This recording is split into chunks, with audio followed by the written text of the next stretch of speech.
नमस्कार दोस्तों, अगर आपको या आपकी किसी भी परिवार के सदस्य को, जान पहचान वाले को अगर अस्थमा की शिकायत है तो आज ये वीडियो आपके लिए है। क्योंकि आज इस वीडियो में मैं बहुत इंपॉर्टेंट चीज़ आपको बताने वाला हूँ।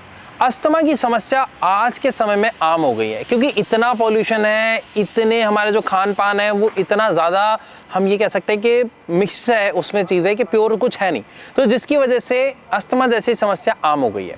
लेकिन अस्थमा को अगर हम थोड़ा सा साइड करें तो सर्दी, जुकाम, गला बंद होना, कफ होना, ये तो लगभग हर घर में समस्या है। शायद कोविड के बाद ये हर दूसरे व्यक्ति की समस्या है।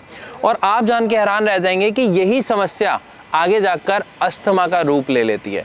इसलिए अस्थमेटिक पेशेंट्स का जो नंबर है वो दिन पर दिन बढ़ते जा रहे हैं। सांस लेने में प्रॉब्लम आना, कफिंग होना, उन्हें विस्लिंग साउंड आना, जब सांस लेते हैं छाती से आवाज़ आना, ये इसके कुछ साइंस एंड सिम्टम्स होते हैं। तो चलिए, अगर आपको भी ये कोई ऐसी समस्या है तो इसका क्या कोई घर बैठे सॉल्यूशन कर सकते हैं? तो आंसर है जी हाँ, कर सकते हैं। कैसे, जानते हैं आज की इस वीडियो में। सर्दियां आते ही सबसे पहले क्या दिक्कत आती है? नाक बंद हो जाती है, सांस लेने में प्रॉब्लम आती है। इन सारी समस्याओं को दूर करने के लिए एक सबसे अच्छा तरीका हम सब सुबह शाम सुनते हैं, वो है योग। योगा में स्पेशली ब्रीथिंग एक्सरसाइज जितनी है वो बहुत असरदार है। अगर मैं बात करूं अनुलोम विलोम की, आप सब शायद कर चुके होंगे। अगर करते हैं या कर चुके हैं तो आप सब इसको जानते हैं, ये सबसे असरदार एक्सरसाइज में से एक है।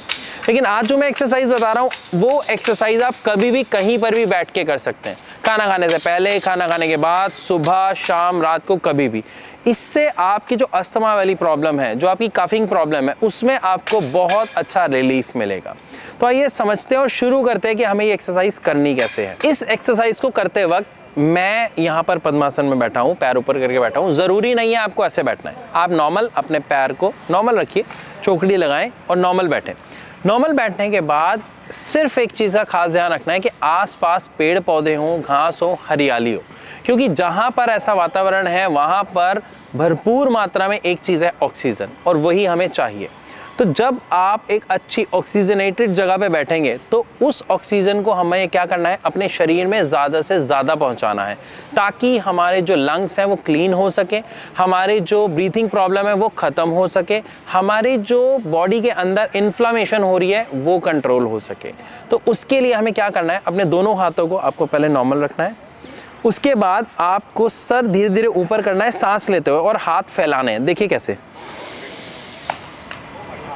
जितनी सांस भर सकते हैं उतनी आपने सांस भरनी है। एंड देन सांस आपको पूरी बाहर निकालनी है, यानी आपके पेट तक अंदर जाएगा, पूरी सांस बाहर आएगी।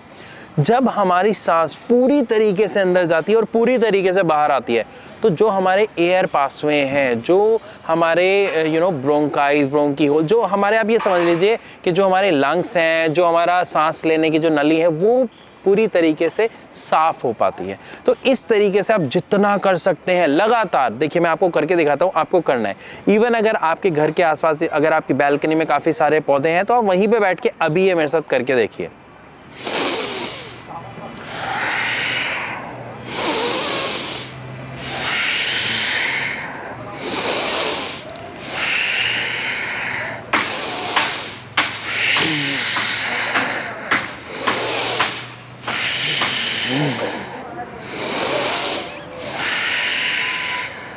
जैसे ही आप ये करेंगे आपको अपनी बॉडी में एक अलग सी हीट फील होगी, एक अलग सी गर्माहट फील होगी। अब इस गर्माहट से क्या है, जिनको कफिंग प्रॉब्लम है, जिनकी नाक बंद रहती है, वो खुलनी शुरू हो जाएगी, जो कफ है वो बाहर आना शुरू हो जाएगा।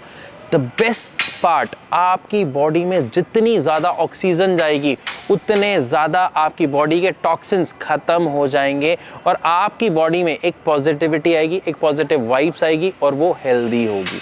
तो पहली एक्सरसाइज आप समझ गए, कुछ नहीं करना है इस एक्सरसाइज में। जितने ज़्यादा से ज़्यादा वो तो हो सकते हैं, आपको हाथ खोलने हैं, छाती खोलनी है, सांस भरनी है, और जब सांस को निकालना है तो पूरी तरीके से निकालना है, मतलब पेट तक आपको अंदर करना है और पेट तक से सांस आपको बाहर निकालनी है। पहली एक्सरसाइज। दूसरी एक्सरसाइज की बात करते हैं तो वो अनुलोम विलोम है। इससे बेहतर और शानदार योग की क्रिया कोई और है ही नहीं। तो हमें अनुलोम विलोम जब करना है ना, तो अनुलोम विलोम में भी आपको एक चीज़ का ध्यान रखना है कि जब आप सांस लेते हैं तो जितनी मैक्सिमम भर सकते हैं स्पीड से लीजिए, और जब बाहर निकालते हैं उसको भी जितनी स्पीड से आप निकाल सकते हैं वो निकालिए। मैं आपको करके दिखाता हूँ, ध्यान से देखिएगा। हमने सबसे पहले क्या किया, अपने अंगूठे से बंद किया,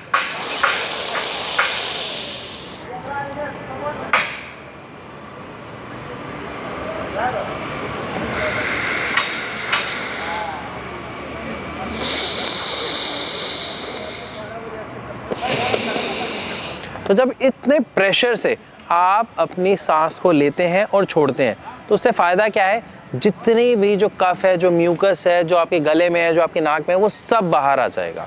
इसलिए आप हैंकी अपने साथ लेके बैठे ताकि अगर आपको थोड़ा सा इशू होता है तो आप उसे क्लीन कर पाएँ।